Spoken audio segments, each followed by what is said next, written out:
Welcome, survivor. If you're hearing this message, the world has already fallen. But some of us are still alive. This is the story of how I survived 365 days during the zombie apocalypse. The world didn't end with an explosion. It ended with screaming. At first, people thought it was a virus. Then they thought it was riots. Then they thought it was terrorism. But after the first videos appeared online, everyone understood the truth. The dead were walking. I saw the first one outside a gas station. A man stood in the middle of the road, blood covering his shirt. His head moved slowly from side to side like he was searching for something. Then a woman ran past him. She didn't see him. He grabbed her and bit her throat. I didn't stay to watch the rest. I jumped into my truck and drove. The highways were already chaos. Cars crashed into each other. People abandoned their vehicles and ran into the fields. Sirens echoed everywhere. But the worst part was the screaming. Everywhere. I drove without thinking until I reached the old industrial harbor outside the city. Cargo containers were stacked everywhere like giant metal blocks. It looked abandoned. Perfect. I parked the truck behind a row of containers and grabbed everything I could carry. Water bottles, canned food, a flashlight, a toolbox. Then I heard them. Low groaning, slow footsteps. Zombies. They were already here. Maybe they had followed the people running from the city. Maybe they had always been here. Either way, I needed somewhere to hide. Fast. I ran between the towering walls of containers, heart pounding in my chest. Red ones, blue ones, green ones. Most were locked. Then I saw one slightly open. A rusty 40-foot shipping container. I pulled the heavy door open and looked inside. Empty. Dark. Safe. At least for now. I rushed inside and slammed the metal doors shut behind me. The darkness swallowed everything. For a moment I just stood there, breathing hard. Outside, something moved. Slow footsteps past the container. Then scratching. The metal walls vibrated as something dragged its hands across them. A zombie. Maybe more than one. I stayed perfectly still. Minutes passed. Then hours. Eventually the scratching stopped. Silence returned to the harbor. That was the moment I realized something terrifying. I wasn't just hiding for the night. I might be hiding for a very long time. I sat on the cold metal floor of the container, surrounded by my small pile of supplies. The air smelled like rust and oil. Somewhere outside, a distant scream echoed across the harbor. Then another. Then silence again. I turned on the flashlight and looked around the dark metal walls. This container was now my shelter. My prison. My only chance to survive. I didn't know how long the outbreak would last. Days. Weeks. Maybe longer. But one thing was certain. If the zombies owned the outside world, then this shipping container would have to become my world. The first 2 days inside the container were the longest days of my life. I didn't dare open the doors. Not even a little. Every few hours I heard them outside. Slow footsteps. Dragging sounds. Sometimes something would bump against the metal walls, sending a dull vibration through the container. Zombies. The harbor was full of them. Inside the container, the air was thick and stale. The metal walls trapped the heat during the day and the cold during the night. I had brought a small flashlight and a few batteries, but I used it sparingly. Most of the time I sat in darkness, listening, thinking, waiting. My supplies were spread out carefully along one side of the container. 7 bottles of water, 12 cans of food, a small bag of tools, a hammer, a screwdriver, a wrench, nothing that looked like a weapon. But it was something. The biggest problem wasn't food. It was air. Shipping containers weren't made for people. They were made for cargo. Which meant almost no ventilation. By the end of the second day, the inside smelled like rust, sweat, and oil. Breathing felt heavy, like the air itself was getting tired. So on the morning of day 3, I decided to take the first real risk. I crawled toward the container doors. The metal floor creaked under my knees. Slowly, carefully, I pressed my ear against the cold steel. Silence. No footsteps. No groaning. Nothing. I waited another 5 minutes. Still nothing. My heart pounded in my chest as I grabbed the heavy locking bar and lifted it slowly. The metal clicked. The sound echoed inside the container like a gunshot. I froze. Outside, nothing moved. Slowly, I pulled one door open just a few centimeters. A thin line of daylight sliced through the darkness. Fresh air rushed inside instantly. It felt like breathing for the first time in days. I widened the gap slightly and peeked through. The harbor looked like a graveyard. Containers stood stacked like giant metal towers. The ground was littered with abandoned crates, broken pallets, and scattered trash blowing in the wind. But the worst part was the bodies. Some lay completely still, others moved. 2 zombies wandered slowly between the rows of containers, their heads hanging at unnatural angles. One of them stopped, its head tilted slightly. Then slowly, it turned toward my container. I held my breath. The creature took a few steps closer. Its gray skin hung loosely from its face. One eye was missing. The other stared forward without blinking. Step, step, step. It was heading straight toward me. My hand tightened on the door. If it saw the opening. If it heard me breathing. Then suddenly, a loud crash echoed from somewhere across the harbor. Metal falling. The zombie froze. Then it turned toward the noise. Moments later, several other zombies appeared between the containers, slowly wandering toward the sound. Within minutes, the area around my container was empty again. I slowly closed the door and locked it. But something had changed. For the first time since the outbreak started, I had seen the outside world again. And I realized something important. The harbor wasn't just a hiding place. It was a maze of hundreds of shipping containers. If I was careful, if I moved quietly, I might be able to explore, find more supplies, maybe even turn this container into a real shelter. But first, I needed a plan, because surviving 1 week was hard. Surviving 1 year was going to take a lot more than luck. By the time day 7 arrived, the container no longer felt like just a hiding place. It felt like a cage. The air inside was heavy. The metal walls trapped every sound, every breath, every movement. I had opened the door a few times during the last days, just enough to let fresh air in. Each time I listened carefully before doing it. Sometimes the harbor was silent. Sometimes I could hear them wandering between the containers. The zombies moved slowly, but there were a lot of them. And sooner or later, I knew something important. My food would run out. 12 cans had seemed like a lot at first. Now I only had 6 left. If I wanted to survive longer than 2 weeks, I needed more supplies. Which meant leaving the container. The thought alone made my stomach twist. But staying inside forever wasn't possible. So on the morning of day 7, I prepared for my first supply run.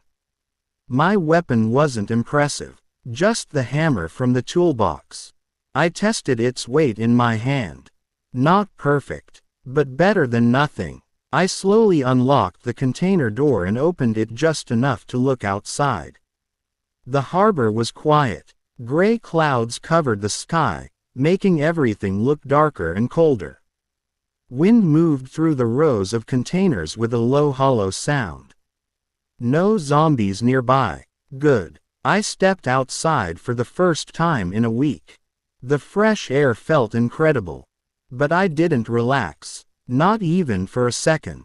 I closed the container door behind me but didn't lock it. If I needed to run back inside quickly, I didn't want to waste time with the lock. Then I started moving between the containers.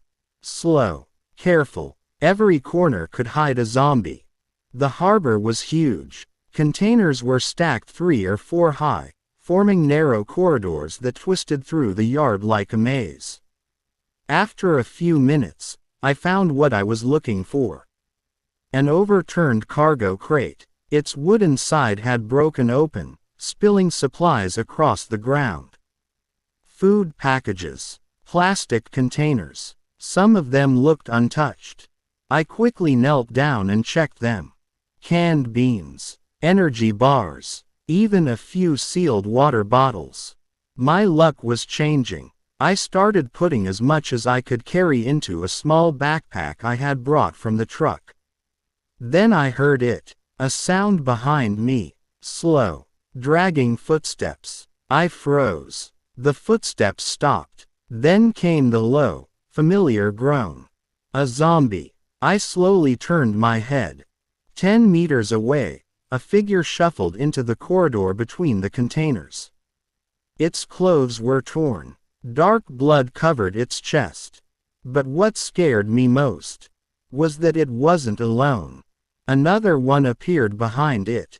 Then another. 3 zombies. And they were moving directly toward me. My heart started racing. Running would make noise. Noise would attract more. But standing here wasn't an option either. The first zombie lifted its head. Its dead eyes locked onto me. Then it opened its mouth and released a long, hungry growl. They had seen me. I grabbed the hammer tightly. And for the first time since the outbreak began, I realized something terrifying. If I wanted to survive this harbor for 365 days, sooner or later, I would have to fight. The zombies' growl echoed between the metal walls of the containers. 3 of them, and they were getting closer. I tightened my grip around the hammer. My palms were already sweating. Running wasn't an option. The narrow corridor between the containers would trap me if more appeared behind me. So I did the only thing I could do. I stepped forward. The first zombie dragged its foot across the pavement, its head hanging slightly to the side. One of its arms twitched as it shuffled closer. 5 meters. 4. 3. The smell hit me before the attack. Rot. Decay. The sickening odor of something that should have been buried weeks ago. The zombie suddenly lunged forward, its arms reaching out toward my chest. I swung the hammer with everything I had. Crack. The metal head smashed into the side of its skull. The impact echoed through my arms. The zombie collapsed instantly, its body hitting the ground like a sack of wet sand. But the other 2 were still coming. The second zombie moved faster than the first. Its teeth snapped inches from my face. I stumbled backward and swung again. Thud. The hammer hit its jaw, knocking the creature sideways. It fell against the container wall but didn't stop moving. The thing tried to stand again, its broken mouth opening and closing like it was chewing air. Panic started creeping into my chest. These things didn't feel pain. They didn't stop, unless you destroyed the brain. The third zombie was almost on top of me now. I forced myself to stay calm. Think. Aim. As the second zombie struggled to stand, I stepped forward and swung the hammer downward. Crack. This time the skull split open. The body dropped and stayed still. 2 down. 1 left. The last zombie lunged toward me with surprising speed. I barely managed to step aside. Its body slammed into the container wall with a loud metallic bang. For a second it seemed confused. That was my chance. I raised the hammer high and brought it down with all my strength. Crack. The zombie collapsed at my feet. Silence returned to the harbor. My chest heaved as I tried to catch my breath.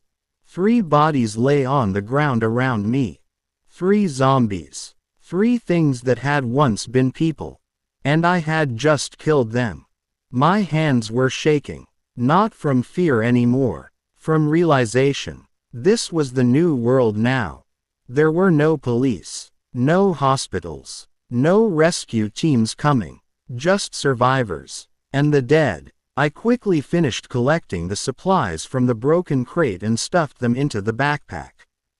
Beans. Energy bars. Water. Enough food to last at least another week. Before leaving, I looked around one last time.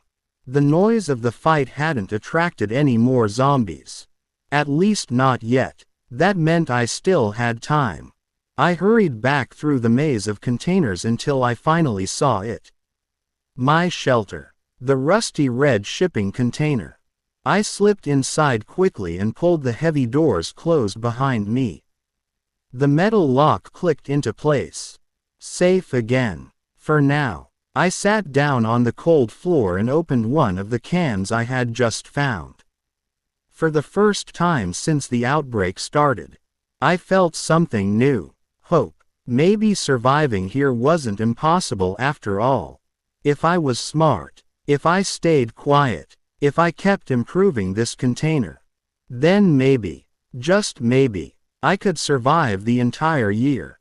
365 days. By day 15, the shipping container had changed.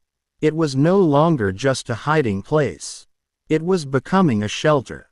A small one, but a real one.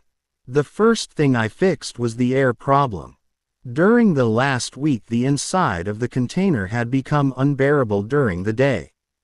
Without proper ventilation the metal box turned into an oven when the sun hit it. So I used the tools from the truck. Hammer, screwdriver, wrench, and a lot of patience. On the back wall of the container, near the roof, I slowly punched several small ventilation holes between the metal ridges. Each hit of the hammer echoed loudly through the harbor, so I worked slowly. 1 hit. Then wait. Listen. No zombies. Another hit. By the end of the day I had created 6 small holes near the top of the wall. They were barely visible from the outside, but the difference inside was huge. Fresh air could finally circulate. The second improvement was the door. Every night I kept imagining something terrible. A zombie leaning against the container door. Pushing. Scratching. Eventually breaking the lock. So I reinforced it. Using broken pallets I had found during supply runs, I built a wooden brace system inside the container. 2 thick boards now pressed tightly against the doors from the inside. Even if something tried to force the doors open, the wood would hold them in place. At least for a while. But the most important upgrade came a few days later. The alarm system. It wasn't fancy. Just empty metal cans and a long piece of wire. I tied the wire across the narrow path in front of the container doors and attached the cans to it. If anything walked through that path, the cans would rattle loudly. It would wake me up instantly. On the evening of day 15, I sat inside my container and looked around. The place was slowly becoming organized. Food stacked on one side. Water bottles on another. Tools carefully arranged near the wall. Even a small sleeping area made from cardboard and old fabric. For the first time, the container didn't feel like a prison. It felt like a base. Outside, the wind moved softly through the harbor. Somewhere in the distance I heard a zombie groan. But they rarely came close anymore. Most of them wandered toward the city where the noise and chaos had been worse. That gave me a small advantage. Still, I never relaxed completely, because something else had started bothering me. Something I noticed during the last few supply runs. The zombies were not the only ones moving through the harbor. Twice now, I had seen footprints. Fresh ones. Not the dragging marks zombies made. Human footprints. Someone else had been walking between the containers.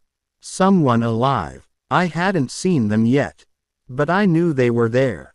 And in this new world, other survivors could be just as dangerous as the zombies. That night, as I lay down inside the dark container, listening to the quiet wind outside, one thought kept repeating in my mind. I wasn't alone in this harbor. And sooner or later, whoever those footprints belonged to, was going to find me.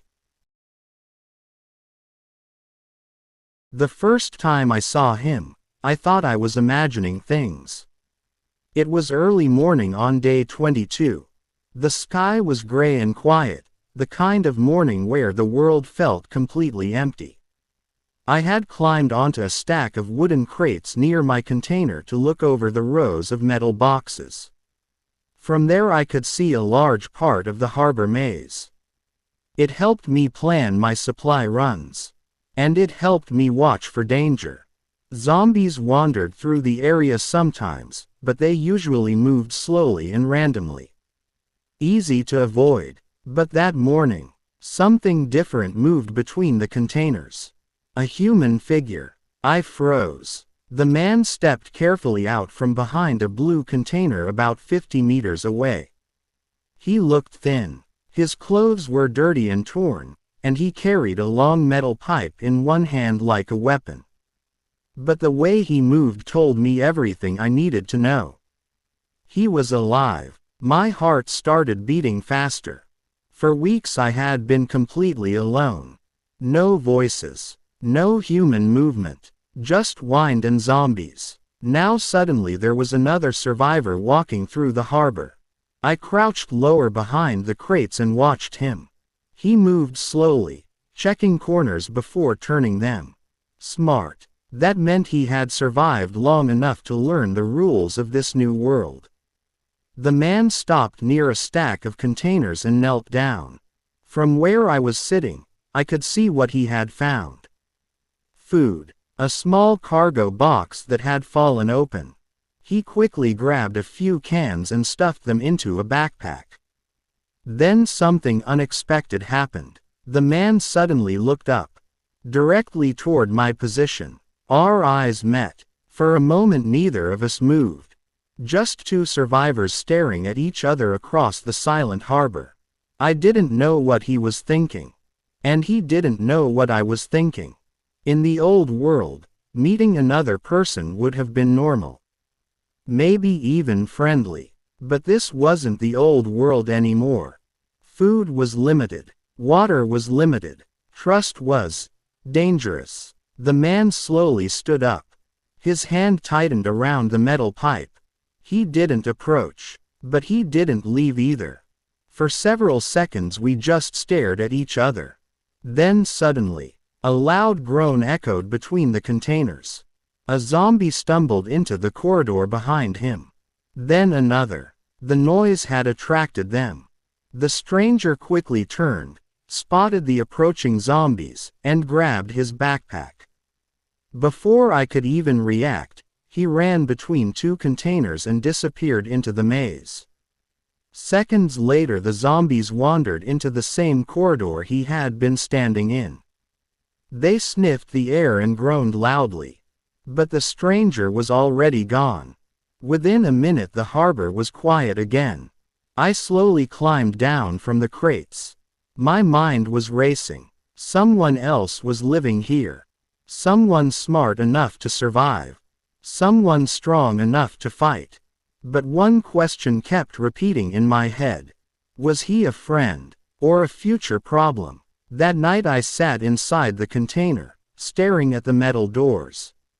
For the first time since the outbreak began, My biggest worry wasn't the zombies outside. It was the man somewhere in the harbor. Because if he had seen me, then he knew exactly where my container was.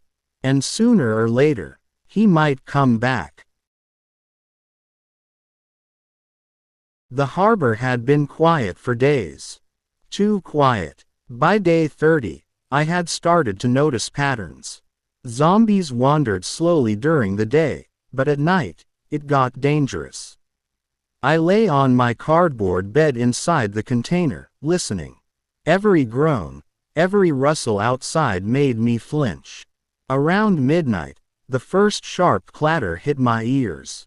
Metal cans. My alarm system. Somebody was walking across the tripwire I had set up. I froze, heart pounding. Was it a zombie? No. The movements were too careful, too deliberate. Human footsteps. Someone alive. I grabbed the hammer and slowly moved toward the container door, careful not to make any noise. My breathing was shallow, barely audible. The rattling of the cans grew louder as the figure stepped closer. I peeked through the small ventilation hole I had drilled near the roof. A shadow moved across the moonlight. It was him, the stranger. I watched as he approached the container door slowly, hands raised slightly, carrying nothing this time. He seemed cautious, almost respectful. But I knew better. In this world, respect didn't mean safety. He stopped, tilted his head as if listening. Then he reached out and touched the metal. My fingers itched to swing the hammer, but I stopped myself. What if he wasn't hostile? What if he wanted to trade? We hadn't seen anyone else for weeks. Could he really be a threat, or just another survivor trying to live? The shadow moved again, slowly, carefully. His hand lingered on the door for a moment, then he pulled back. And just like that, he disappeared into the harbor maze. I exhaled slowly, my hands still shaking. That night, sleep didn't come. I lay in the dark, thinking. The world outside had changed completely. Zombies weren't the only danger anymore. Humans were unpredictable, and this stranger, he had seen my container. He could come back. The metal walls that once felt like protection now felt fragile. And I realized, for the first time since I arrived here, I wasn't the only survivor in this maze. I had to be smarter, faster, stronger, because if he returned, it could be the end of my 365-day survival. By day 45, the shipping container wasn't just a shelter anymore, it had become a base of operations. I had reinforced the doors even further, added a second layer of pallets, and improved the ventilation. The cans and wire alarm system worked perfectly. Any sound outside was magnified 100 times in the quiet harbor. But staying put wasn't enough. Food was running low, and I couldn't survive an entire year without scavenging more. The stranger from day 22 had disappeared after that night visit, but I knew he was still around. Somewhere. Watching. Waiting. I made a plan. Early that morning, I climbed onto the stack of crates near my container. The harbor stretched before me, empty, or so it seemed. I spotted the first clue of other life. A makeshift campfire on the far side of the harbor, faint smoke curling into the gray sky. Someone was alive, or had been recently. I crouched low, eyes scanning for zombies. Then I spotted it. Movement behind a row of green containers. 2 zombies shuffled toward the smoke, oblivious to me. Perfect. I carefully made my way between the containers, carrying a backpack with my hammer, a small crowbar, and enough water and food for the trip. The plan was simple. Get to the far containers, grab any supplies, and return before the zombies noticed me. Halfway there, I heard footsteps behind me. Quick, deliberate, human. I froze. The stranger. Another survivor. I pressed myself against a container, trying not to breathe too loudly. The footsteps paused, then moved on. Safe. For now. I continued to the supply area. Wooden crates had toppled in the chaos of the outbreak, revealing canned food, water bottles, and a few blankets. I stuffed everything I could into my backpack and turned to leave. And that's when I saw him. The stranger. He stood at the edge of the crates, watching me. Not moving, just observing. I swallowed hard. My heart raced. Neither of us spoke. Neither moved. Then, as if testing me, he lifted a hand slightly in a casual, almost invisible wave. Was it a warning? A greeting? I didn't know. I kept my hammer in hand and slowly backed away, eyes locked on him the whole time. When I was safely behind another row of containers, I ran, quietly but fast, back to my own shipping container. Inside, I shut the heavy doors and locked them with the wooden braces. I set my cans and wire alarm and lay on the floor, breathing heavily. I realized something important. Surviving wasn't just about avoiding zombies anymore. It was about outsmarting humans too. And the stranger, he was testing me. By the time I fell asleep that night, one thought kept repeating. This harbor is no longer just a place to hide. It's a battlefield. By day 60, my shipping container had become more than just a shelter, it was a small fortress. I had reinforced the doors multiple times. Pallets, scrap wood, and even some metal panels I had scavenged from fallen containers now covered the exterior. I had also set traps.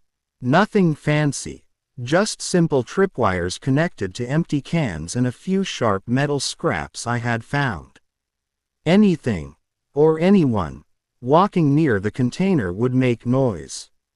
Ventilation was improved. The small holes near the roof now had mesh covering, letting fresh air in but keeping small animals and crawling zombies out.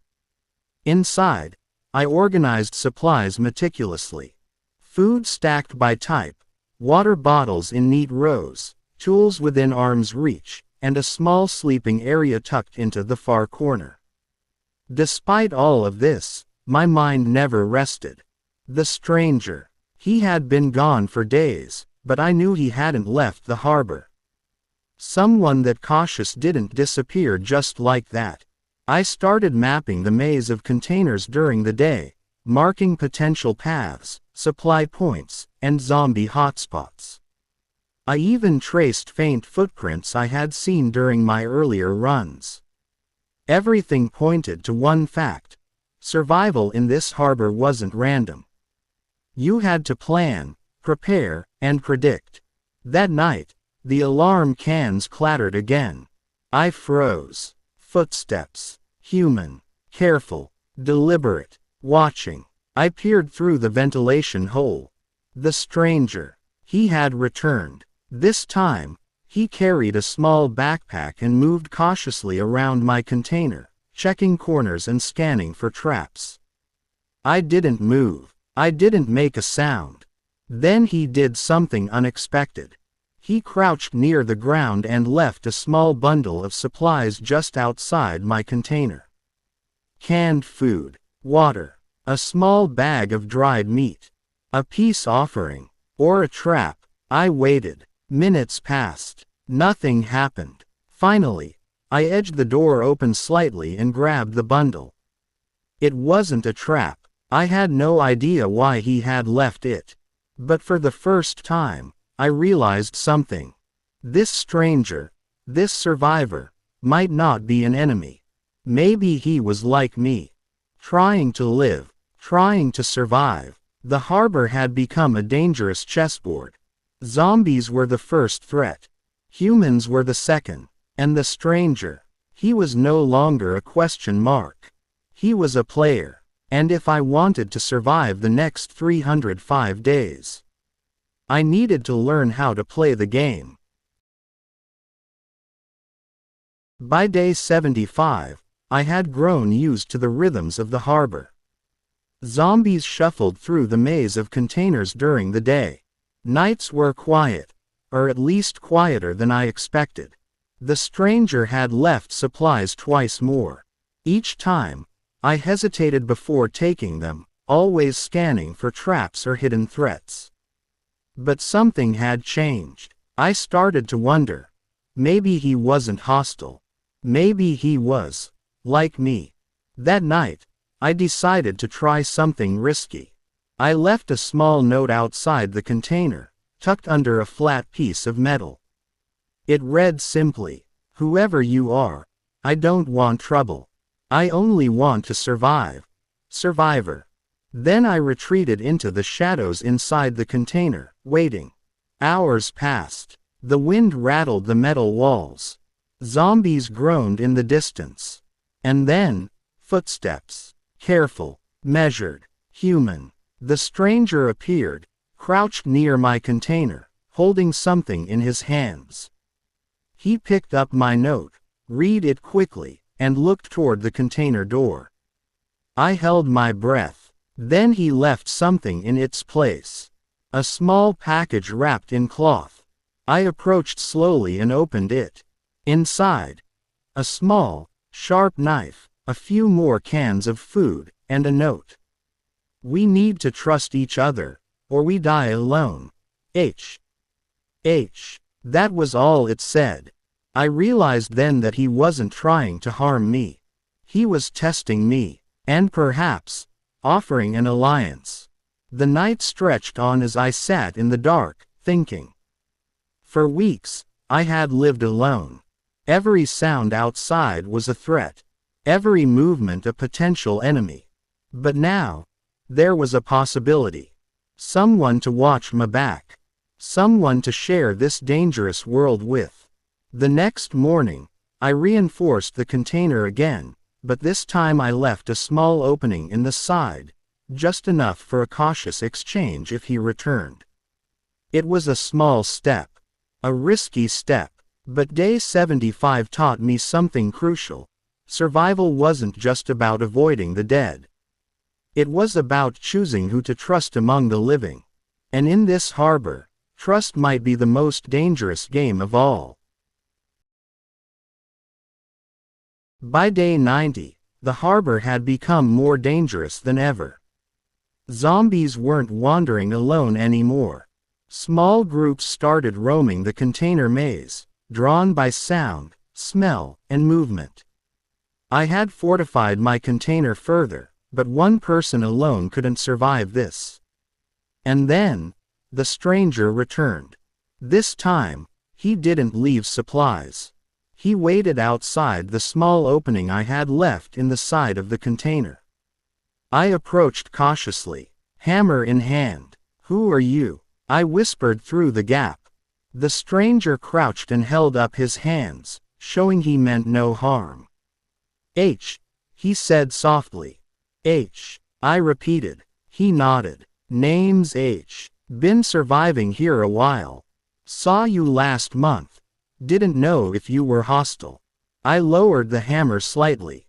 This was new. Someone alive, someone cautious, but willing to communicate. We spent the next hour exchanging information through the small opening. He had been scavenging the far side of the harbor. He knew where zombie clusters roamed. He had traps set up to alert him to movement. For the first time, I realized we could work together. Then, just as we were planning a strategy, a groan echoed from the far side of the harbor. Zombies. A small group, maybe 5, were moving toward us. H and I didn't hesitate. We reinforced the doors from inside, set the alarm cans on a nearby tripwire, and waited. The zombies approached. The rattling cans clattered. H whispered, "Stay calm. Wait for them to come close." I gripped the hammer. My heart pounded. 2 zombies turned toward the noise and started shuffling away, distracted. The remaining 3 moved closer, their heads twisted unnaturally, eyes fixed on the container. I swung the hammer as one lunged forward. Crack! The skull collapsed. H struck another with the metal pipe he carried. Thud! The last one fell against a pile of crates and didn't move again. Silence returned. We exhaled slowly. "This works," H said, finally smiling faintly. "We can survive if we stick together." For the first time since day one, I felt a glimmer of hope. A real chance to make it through the year. By the end of the night, we had planned supply runs together, mapped safe zones in the harbor, and agreed on signals for when danger approached. The container was no longer just my shelter. It was our base. And survival, for the first time in 90 days, felt possible. By day 120, H and I had become an efficient team. The container wasn't just a shelter anymore. It was a stronghold. We had reinforced the doors and walls multiple times. Tripwires, cans, and sharp metal scraps created an early warning system. But staying in one place wasn't enough. Supplies were dwindling. Food ran low faster than we expected. So we decided to expand our territory. Early in the morning, we climbed onto a stack of crates near the container, scouting the surrounding harbor maze. From that vantage point, we could see dozens of containers stretching in every direction. "This area could be useful," H said, pointing to a cluster of metal boxes stacked 3 high, with enough space between for narrow corridors. "If we clear it, we can create a second storage point. Safer than running to the far side every time." We spent the next hours moving carefully through the corridors, marking safe paths and avoiding small zombie clusters. Along the way, we found abandoned pallets, rope, and metal sheets. With these, we started building a hidden lookout tower on top of a stack of crates. From there, we could see most of the harbor without being exposed. It was dangerous work. Every sound echoed through the metal maze. One wrong step could attract zombies. At noon, we heard groans from a larger group, about 7 or 8 zombies, moving closer than expected. We froze. H signaled me to stay low while he tossed a small noise diversion to the opposite corridor. The zombies shuffled toward it. We slipped past them, hearts pounding, adrenaline surging. By late afternoon, we had secured a new area and brought back more supplies to the container. That night, we sat on the floor inside, exhausted but alive. "This is the first step," H said, inspecting the lookout tower from inside. "If we can hold this, we can survive the winter, maybe even the year." I nodded. The container had grown from a small, lonely prison into a strategic fortress, and with H, we had the skills and teamwork to face whatever came next. But as the wind rattled the metal walls and distant groans echoed through the harbor, I realized something. Zombies were no longer the only threat. The harbor itself, its maze of containers, narrow paths, and hidden corners, could trap or expose us at any moment. And surviving 365 days wasn't just about fighting the dead. It was about planning, defending, and outsmarting every danger, dead or alive. By day 150, the harbor felt almost familiar. H and I had learned the patterns of the zombies. We knew which corridors between the containers were safe and which areas were too dangerous to enter. Our lookout tower had become the most important part of our base. Every morning one of us climbed up to watch the harbor while the other checked the traps and alarms around the container. Most days were quiet, but that morning, something was different. I climbed the wooden ladder to the top of the crates and looked across the endless rows of containers. At first, I didn't understand what I was seeing. Movement. A lot of movement. Then my stomach dropped. Zombies. Not 3. Not 5. Dozens. They shuffled slowly between the container rows like a gray river of decaying bodies. A horde. I whispered urgently. He climbed up beside me and looked toward the approaching mass. For a moment, he didn't say anything. Then he muttered one word. Damn. The horde was moving in our direction. Not directly toward our container, but close enough that a single loud sound could pull them toward us. And if they surrounded the container, we were finished. We climbed down quickly and started preparing. First, we cleared the area near the container. Anything that could make noise had to go. Loose metal, broken crates, scrap wood. Then we checked the alarms and tripwires. If the horde came too close, we needed early warning. Hours passed as the sun slowly moved across the sky. The groaning grew louder. By afternoon, the first zombies entered the corridors near our base. 10 of them wandered through the nearby container rows. Then 20. Then more. The air filled with the smell of rot and decay. And I stayed completely silent inside the container. No talking. No moving. Just waiting. A zombie brushed against the container wall outside. The metal vibrated softly. Another dragged its hands across the door. SCRRRRRRRRAPE. I held my breath. The wooden braces inside the door creaked slightly as the creature leaned against it. For several terrifying minutes, we didn't move. Then suddenly, the zombie wandered away. One by one, the groaning voices slowly moved farther down the harbor. The horde continued drifting through the maze of containers like a slow storm passing by. By nightfall, the sounds had faded into the distance. Silence returned. I finally exhaled. That was too close, I whispered. Nodded. Which means we need a bigger plan, he said. I looked at the container walls around us. This place had protected me for 150 days. But today had proven something important. If a full horde ever decided to stop here, a single shipping container wouldn't be enough. And if we wanted to survive all 365 days, we were going to have to make this place much stronger.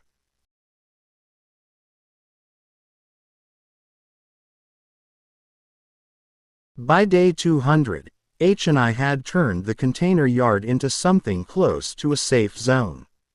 Not safe, but survivable.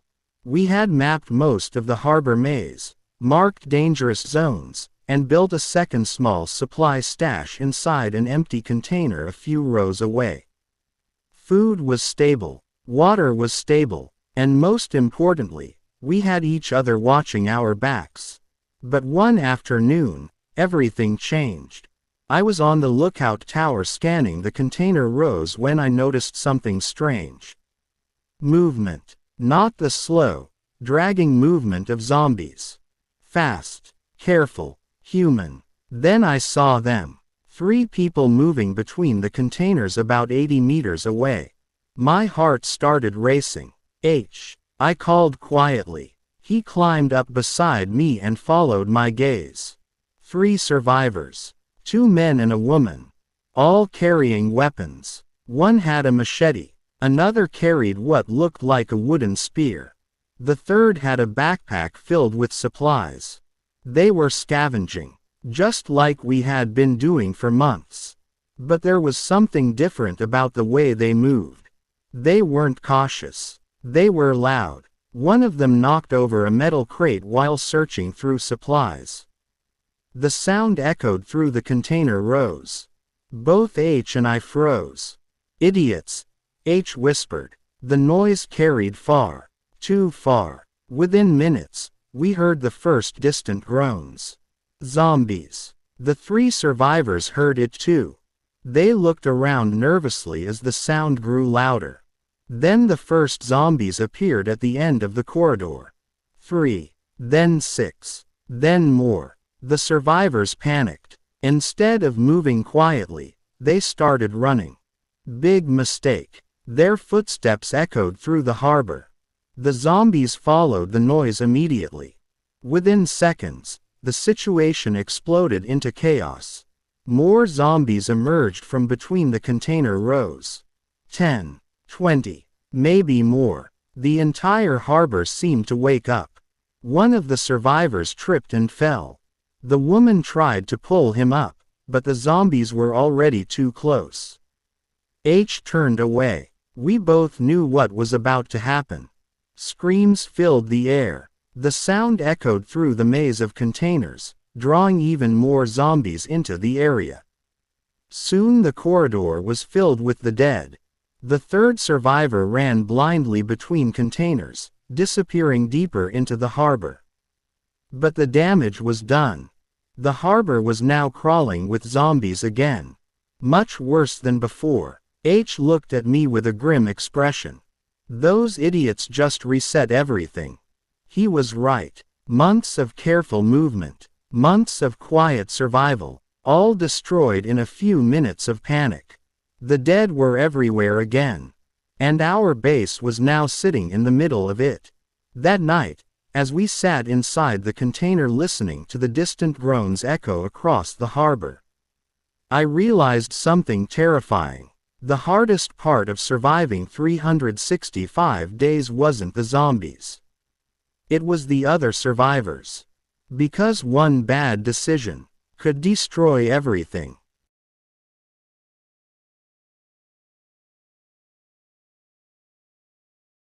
By day 250, the harbor was no longer the quiet maze H and I had learned to survive in. It had become a nightmare. The chaos caused by the other survivors weeks earlier had pulled zombies from every direction. The harbor that once held a few scattered walkers was now crawling with them. Every corridor between the containers felt alive. Groans echoed constantly. Footsteps dragged across metal and concrete. H and I barely left the container anymore. Supply runs had become too risky. Instead, we survived on the food we had already collected and rationed everything carefully. 1 can per day, sometimes less. But the worst part wasn't the hunger. It was the waiting. Waiting for the dead to wander away. Waiting for the harbor to calm down again. Waiting for a chance to survive another day. Then one night, the alarm cans exploded with noise. Clang, clang, clang. Both of us jumped up instantly. Something had triggered the tripwire. I grabbed the hammer. H grabbed his metal pipe. We moved silently toward the container door. Then we heard it. A voice. A human voice. Please, don't attack. H and I looked at each other. Slowly, I opened the door just enough to look outside.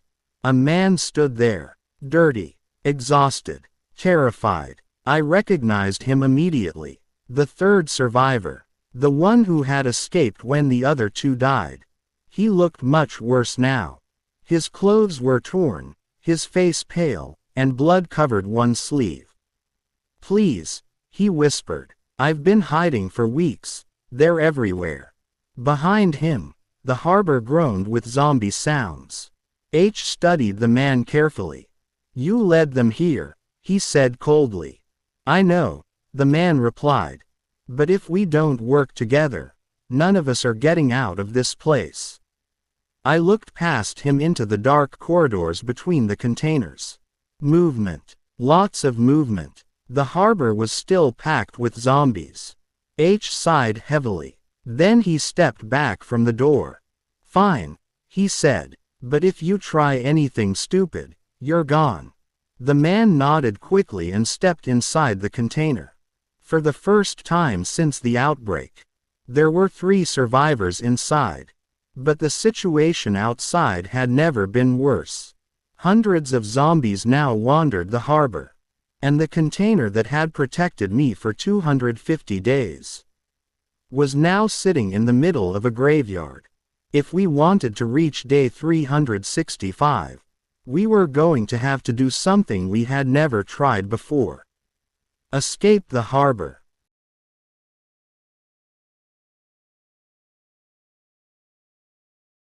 By day 300, the harbor had become impossible to live in.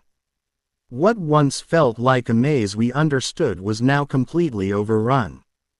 Zombies filled nearly every corridor between the containers. Their groans echoed day and night through the metal yard. Even the lookout tower was too dangerous to use now. Every movement risked drawing attention. Inside the container, the three of us sat around a small flashlight, studying a rough map we had drawn of the harbor. H pointed at the edge of the yard. "Right here," he said quietly. "The outer fence near the loading cranes. I checked it months ago.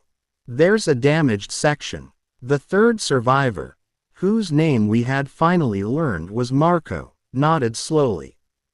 "If we can reach that fence," he said, "we might get out of the harbor." "But the path there is the worst part of the maze," I replied. He wasn't wrong. Between our container and the broken fence were at least 20 rows of containers.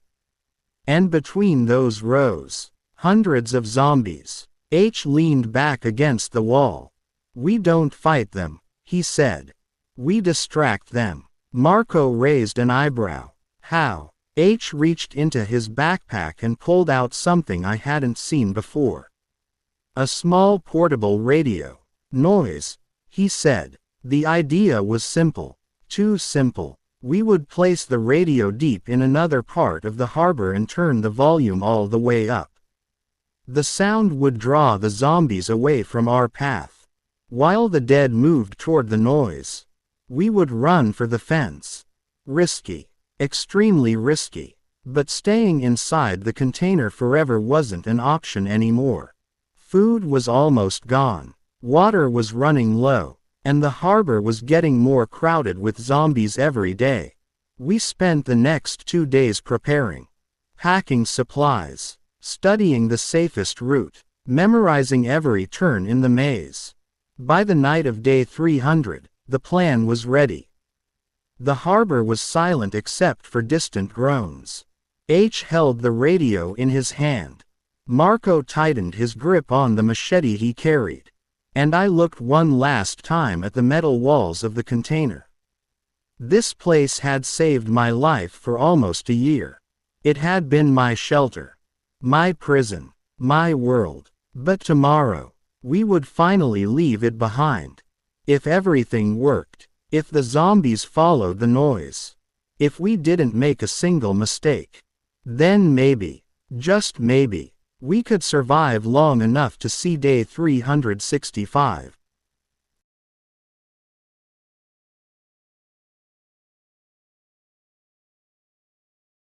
Day 320 arrived faster than any of us expected. For the first time in months, the container doors opened not for a supply run, but for escape. The night was cold and quiet. A thick layer of clouds covered the sky, blocking most of the moonlight. The harbor was darker than usual, which worked in our favor.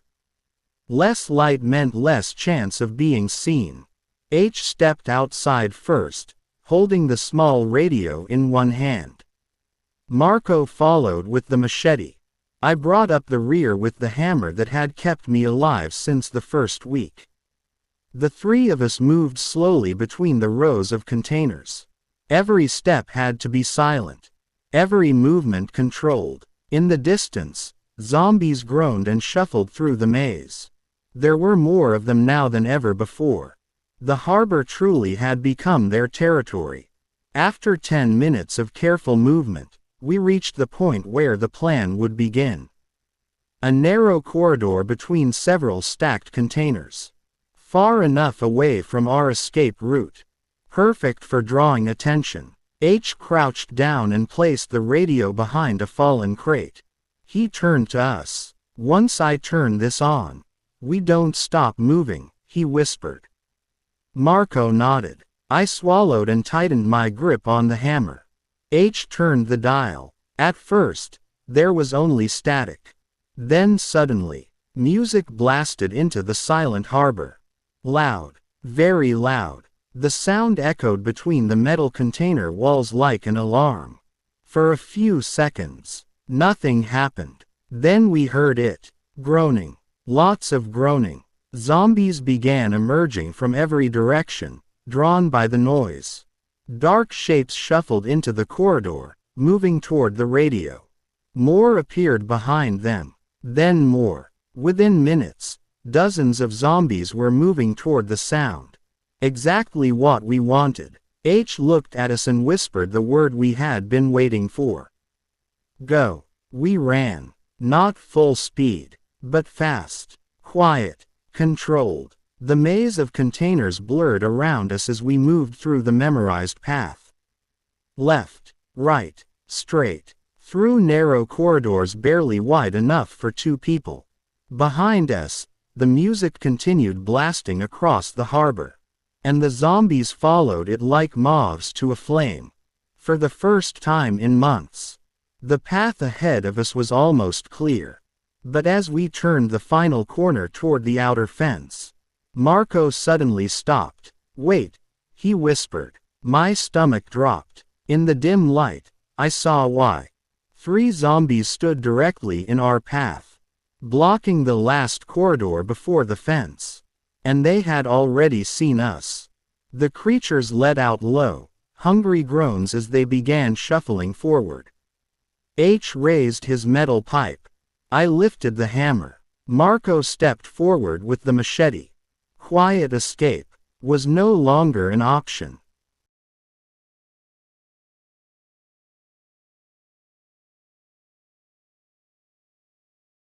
The 3 zombies blocked the narrow corridor like a wall of death. Their gray skin hung loose from their bones, and their hollow eyes locked onto us instantly. They had seen us. H didn't hesitate. Fast and quiet, he whispered. Marco stepped forward first. His machete flashed in the dim light. Thud. The blade struck the first zombie's skull, dropping it to the ground. But the impact made noise. Too much noise. The second zombie lunged toward him. I swung the hammer with everything I had. Crack. The creature collapsed instantly. H finished the third one with a heavy strike of his metal pipe. 3 zombies down. But the corridor wasn't quiet anymore. From somewhere behind us, we heard more groans. The music from the radio was still echoing through the harbor, but now another sound had joined it. Running footsteps. Dozens of them. Marco turned pale. They heard us. The zombies were changing direction. Instead of following the radio, some of them were coming toward us. Move, H shouted. We ran. This time there was no reason to stay quiet. We sprinted through the final rows of containers, our footsteps echoing loudly through the metal maze. Behind us, the groaning grew louder. Closer. Much closer. Zombies began spilling into the corridors from every direction. The harbor had turned into a nightmare again. We turned one final corner and saw the fence, a tall metal barrier surrounding the harbor yard. And exactly where H had said. One section had collapsed, a large hole in the fence. Freedom. But between us and the opening, at least 15 zombies. They had gathered near the exit. Drawn by the noise, my heart dropped. H looked at us both. We go through them. Marco nodded. There was no other choice. The 3 of us charged forward. The first zombie lunged at Marco. His machete swung. Thud. Another zombie grabbed my arm. I smashed the hammer into its skull. H fought like a machine beside us, swinging the metal pipe again and again. But there were too many. The dead kept coming. More poured into the corridor behind us. The horde had finally noticed us completely. The harbor exploded into chaos. Groaning, running, metal crashing, and in the middle of it all, The three of us fighting our way toward the broken fence. We were only a few meters away from the hole when something terrible happened. Marco slipped. A zombie grabbed his leg. Then another. He fell hard onto the ground. Go, he shouted. H grabbed my arm. We can't save him. I looked back one last time. Marco was still fighting, swinging the machete wildly as the dead closed in around him. But there were too many. Far too many. H pulled me toward the fence. We crawled through the broken metal opening just as the horde collapsed onto Marco behind us. His screams echoed through the harbor for a few seconds. Then, silence. H and I stumbled away from the fence, breathing heavily. Behind us, hundreds of zombies filled the harbor maze. But for the first time in almost a year, we were outside, free from the container yard. I looked at H. We made it, I said quietly. He nodded. Yeah. Then he looked toward the distant city skyline. But we still have 25 days to survive.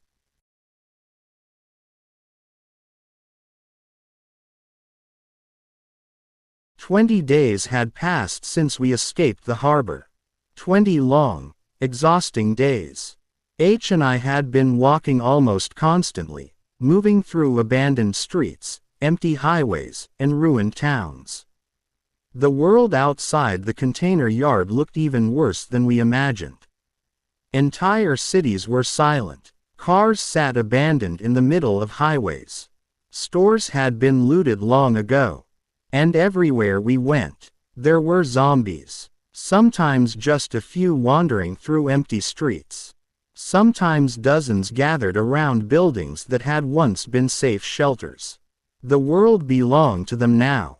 During the first days after Marco's death, neither of us spoke much. The memory of leaving him behind still haunted us. But deep down, we both knew the truth. If we had tried to save him, none of us would have survived.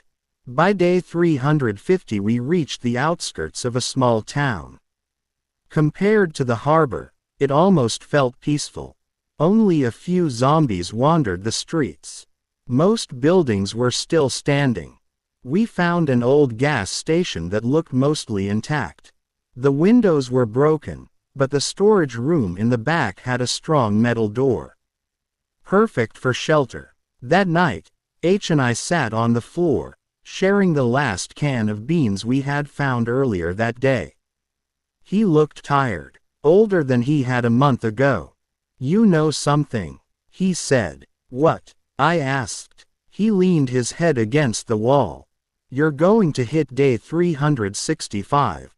I laughed quietly. "Only if the world doesn't kill me first." He shook his head. "No, you're too stubborn for that." Outside, the wind pushed dust across the empty road.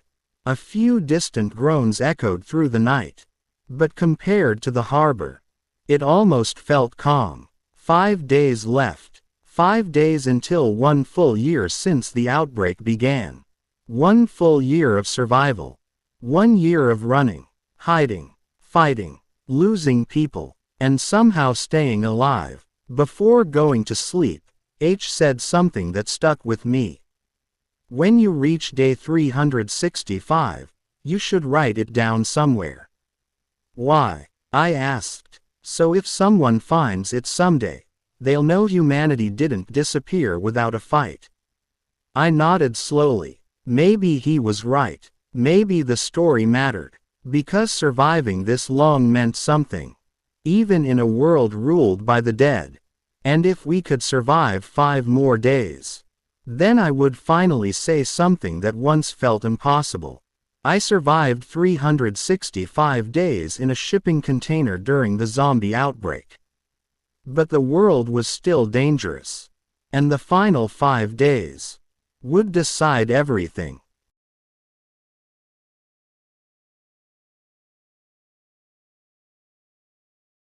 Day 365. 1 year since the world ended. 1 year since the dead began walking.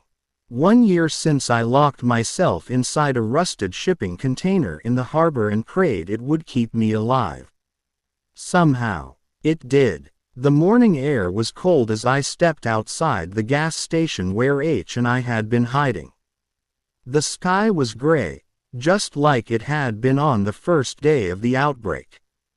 Quiet, too quiet. The town around us looked frozen in time. Cars sat abandoned in the streets. Broken glass covered the sidewalks. A faded sign on the gas station door still read open 24 hours. But nobody had been here for a long time. H walked out behind me, stretching his sore shoulders. "You realize what day it is?" he asked. I nodded. "Yeah." He gave a small smile. "Well, congratulations." I leaned against the hood of an old pickup truck and looked down the empty road. Exactly 1 year ago I was a normal person. Working, driving, living a normal life. Then the outbreak started. Cities collapsed. Governments disappeared. The world turned into chaos. I survived by hiding in a shipping container in a massive harbor yard. Day after day, month after month, listening to the groans of zombies outside the metal walls. Counting every can of food, every drop of water, every sunrise that meant I had lived one more day. I met people along the way. Some helped me survive, some didn't make it. Marco. Others who never even told me their names. The world had taken them all. But somehow, it hadn't taken me. Not yet. H sat down on the curb beside the road. "So what now?" he asked. I looked out toward the empty highway stretching into the distance. The truth was simple. There was no real plan anymore. No safe place. No rescue coming. Just survivors trying to live one more day. I picked up a small piece of metal and scratched something into the side of the gas station wall. Day 365. Still alive. If someone found this place someday, they would know someone made it this far. H stood up and looked down the road. "Well," he said, "you ready for day 366? I smiled for the first time in a long while. "Yeah." Then the two of us started walking down the empty highway. Leaving the gas station behind. Leaving the old world behind. And stepping into whatever came next. Because in a world like this, survival doesn't end at day 365. It only proves one thing. You lived long enough to fight another day.